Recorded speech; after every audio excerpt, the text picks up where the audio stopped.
Una nueva edición de la caracterizada por algunas irregularidades.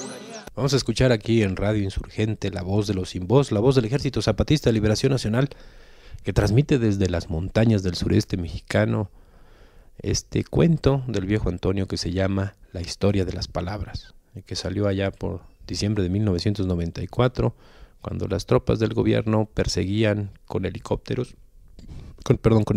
y perros de caza a los zapatistas. Bueno, va aquí. Un señor ilustre y banquero, destacado miembro del sector social más poderoso, criminal y cínico de la historia de la humanidad, es decir, del capital financiero, dejó escapar las palabras como escupiéndolas.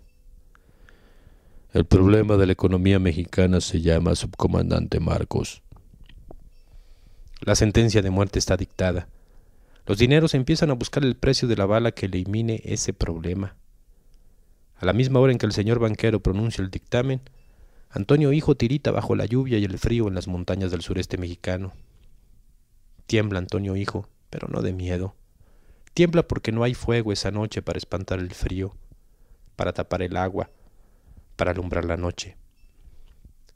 Marcos se acerca a Antonio Hijo y se sienta junto a él. Oh, hace frío, dice. Antonio Hijo asiente en silencio. Bajo el plástico negro que hace otro techo nocturno, bajo el techo de lluvia y frío, están los dos hombres que son el mismo. No hay fuego, es cierto.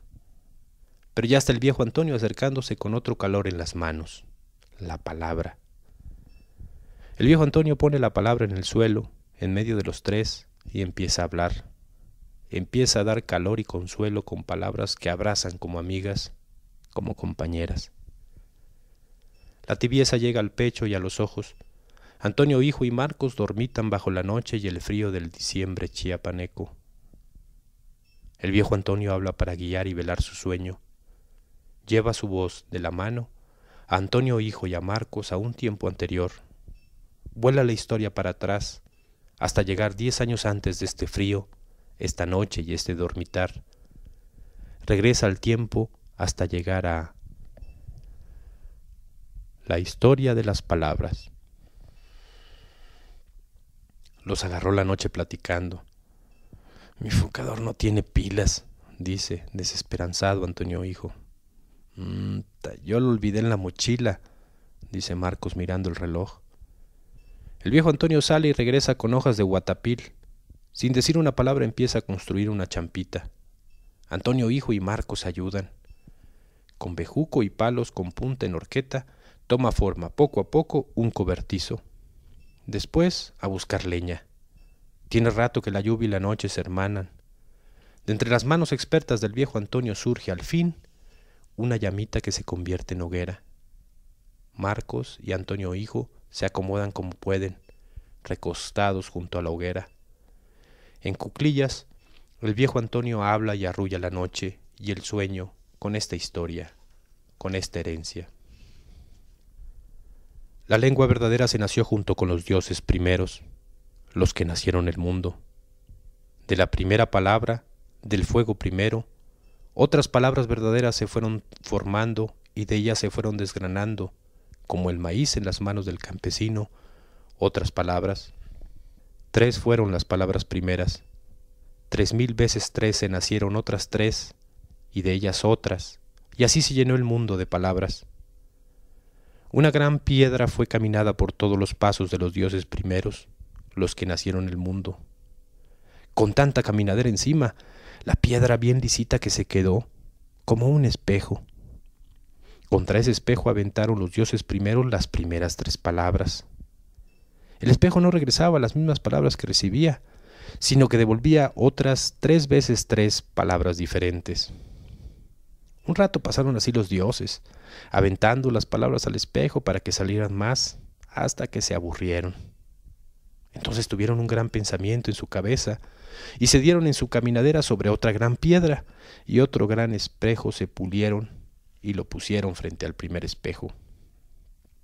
Y aventaron las primeras 3 palabras al primer espejo, y ese regresó 3 veces 3 palabras diferentes que se aventaron, con la fuerza que traían, contra el segundo espejo, y este regresó al primer espejo 3 veces 3 el número de palabras que recibió, Y así se fueron aventando más y más palabras diferentes que se aventaron con la pura fuerza que traían contra el segundo espejo, y éste regresó al primer espejo 3 veces 3 el número de palabras que recibió.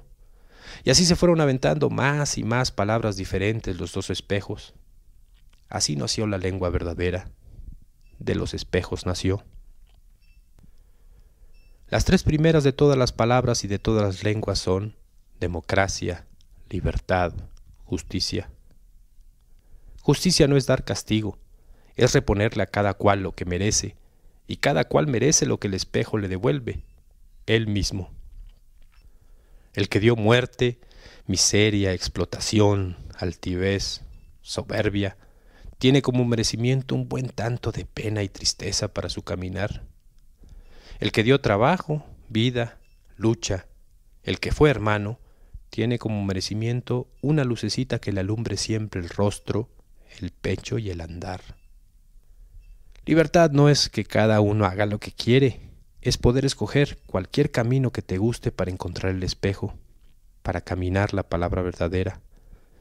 Pero cualquier camino que no te haga perder el espejo, que no te lleve a traicionarte a ti mismo, a los tuyos, a los otros. Democracia es que los pensamientos lleguen a un buen acuerdo, no que todos piensen igual, sino que todos los pensamientos o la mayoría de los pensamientos busquen y lleguen a un acuerdo común, que sea bueno para la mayoría, sin eliminar a los que son los menos, que la palabra de mando obedezca a la palabra de la mayoría, que el bastón de mando tenga palabra colectiva y no una sola voluntad, que el espejo refleje todo, caminantes y caminos, y sea así motivo de pensamiento para dentro de uno mismo y para fuera del mundo. De estas 3 palabras vienen todas las palabras. A estas 3 se encadenan las vidas y muertes de los hombres y mujeres verdaderos. Esa es la herencia que dieron los dioses primeros, los que nacieron en el mundo, a los hombres y mujeres verdaderos. Más que herencia es una carga pesada, una carga que hay quienes abandonan en mitad del camino y la dejan botada nada más, como si cualquier cosa. Los que abandonan esta herencia rompen su espejo y caminan ciegos por siempre, sin saber nunca más lo que son, de dónde vienen y a dónde van. Pero hay quienes la llevan siempre la herencia de las 3 palabras primeras. Caminan siempre como encorvados por el peso de la espalda, como cuando el maíz, el café o la leña ponen la mirada en el suelo.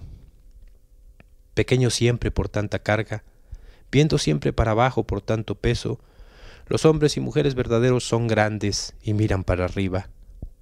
Con dignidad miran y caminan los hombres y mujeres verdaderos, dicen. Pero para que la lengua verdadera no se perdiera, los dioses primeros, los que nacieron en el mundo, dijeron que había que cuidar las 3 primeras palabras. Los espejos de la lengua podían romperse algún día, y entonces las palabras que parieron se romperían igual que los espejos, y quedaría el mundo sin palabras que hablar o callar. Así, antes de morirse para vivir, los dioses primeros entregaron esas 3 primeras palabras a los hombres y mujeres de maíz para que las cuidaran. Desde entonces, los hombres y mujeres verdaderos custodian como herencia esas palabras, para que no se olviden nunca, las caminan, las luchan, las viven. Cuando se despertaron, el viejo Antonio aliñaba un tepezcuintle. En la fogata la leña ardía y se secaba al mismo tiempo, mojada antes por la lluvia y el sudor de la espalda del viejo Antonio. Amanecía, y al levantarse, Antonio hijo y Marco sintieron que algo les pesaba sobre los hombros. Desde entonces buscan cómo aliviar esa carga. Todavía lo hacen. Antonio hijo se despierta y despereza. Sacude a Marcos, que sentado al pie de un ocote, se durmió con la pipa entre los labios. Los helicópteros y el ladrido de los perros de caza espantan la mañana y el sueño. Hay que seguir caminando. Hay que seguir soñando. Diciembre de 1994, leído en marzo del año 2004, 10 años después.